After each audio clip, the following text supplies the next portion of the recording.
namamukela ka Alcode Composer isi channel ku ri ka mi nga za mi subscribe ni kombela leswaku mi subscribe mi like mi share mi tlhela mi commenta loko mi heta ku vona video leyi xikongomelo xa video namuntlha ni ta va ni ri karhi ni mi rapela verse 1 ya risimu leri ni nga ri titlelaku Dyondzo eka risimu leri a ni nga fambeni ri nexe a ni famba na Mali K Mr Serious ehenhla ka chorus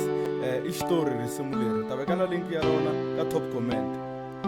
Okay,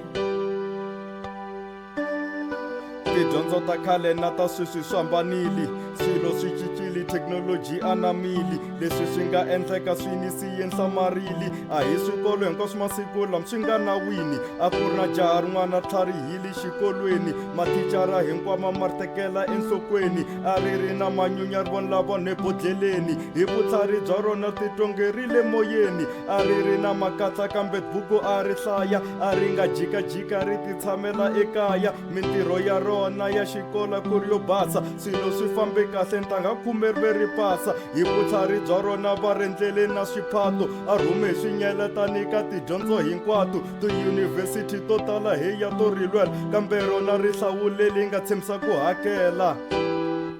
Ni khensa hinkwenu n'wina mi nga langutisa video leyi ku sukisela emasunguleni ku fika emakumu. A hi hlanganeni ka video leyi landzelaku.